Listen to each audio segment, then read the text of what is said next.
And joining me now from London is Karim Elgendy. He is an associate fellow at Chatham House and the founder of Carbon, an advocacy initiative promoting sustainability in the MENA region.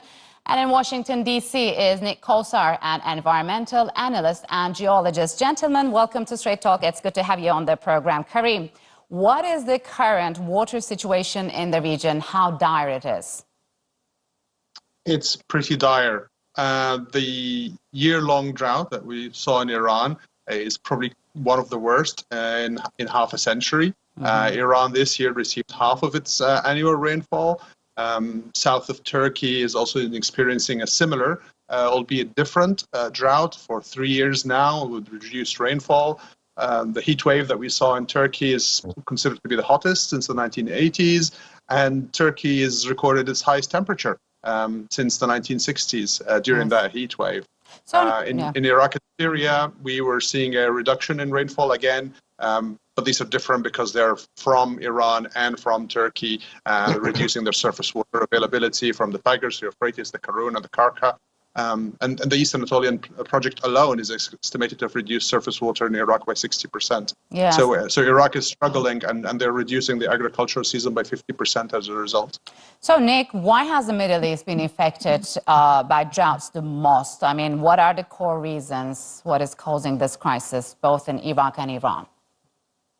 The easiest answer is climate change, but that's not a good answer because we climatize everything and put the blame on the climate.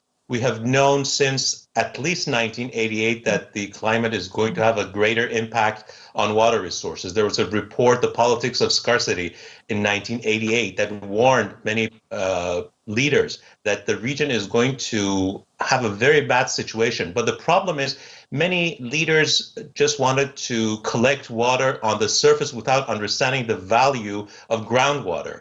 And instead of recharging their aquifers, they depleted their aquifers and they used most of their resources for farming, agriculture, everything. And what's happening right now is that many leaders in the region do not still understand the impact of climate change and choose the worst policies. And I'm talking mostly about Iran, that has built over 650 dams in the last 40 years and has destroyed water resources, especially groundwater resources.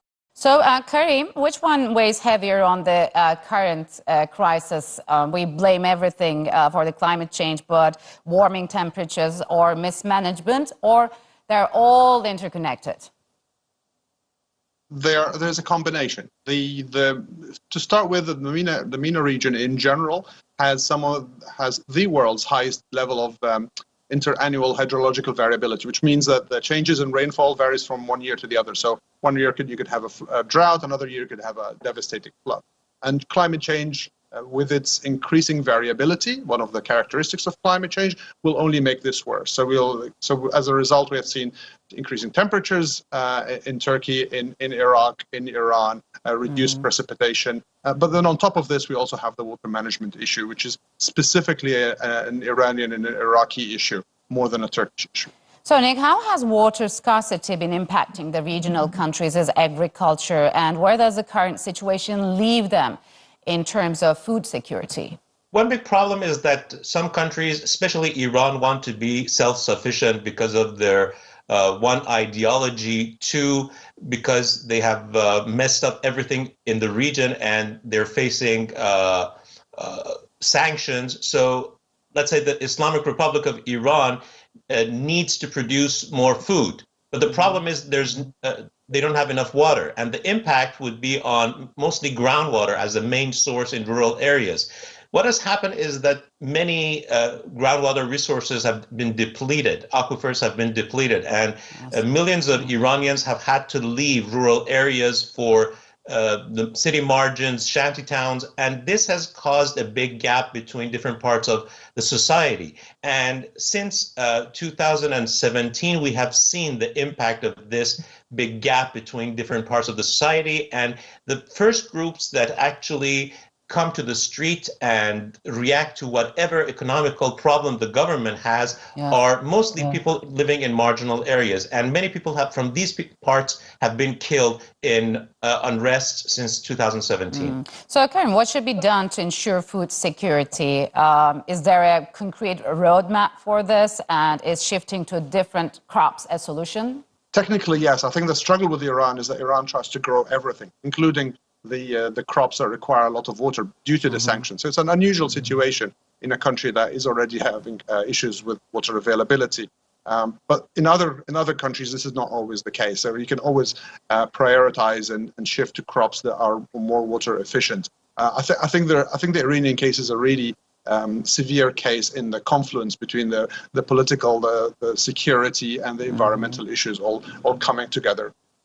So, Nick, what are the alternatives to the traditional irrigation methods, and what holds back these Middle Eastern countries to use them? Are they too expensive? Look, in Iran, we consume over 90% of our renewable water resources. That's a disaster.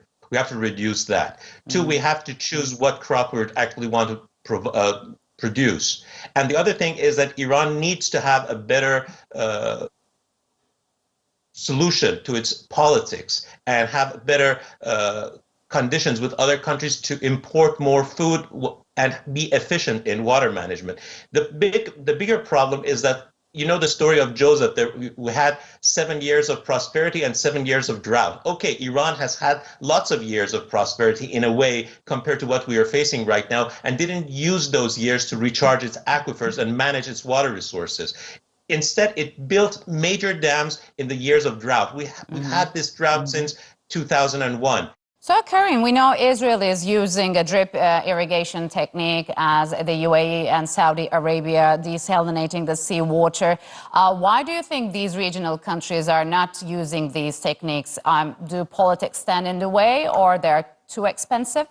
It's a slow transformation. It's a really hard thing to transform a country, for example, like Egypt, which is used to a flooding technique for irrigation, and the soil has got used to it. The amount of nutrient, the amount of pollution that is already in the soil due to the use of fertilizers makes it very hard to then transition to a different type. So those countries, when they do embark on new agricultural projects, a new agricultural land that is being regenerated for food production, in those cases, they do use those new technologies, but they find it much harder technically to transform land and agricultural areas that are already being used into a new, from one agricultural system to another. So, Nick, since there is no legal framework to regulate water sharing among riparian countries, and Turkey being the upstream country, how could sides work together to solve this problem and solve their differences over water resources? First of all, we have to, in a way, democratize water management in the whole region. And countries that have mutual, let's say, water basins, Turkey, Iran, and Iraq are mutual in a way in the Tigris-Euphrates water basin.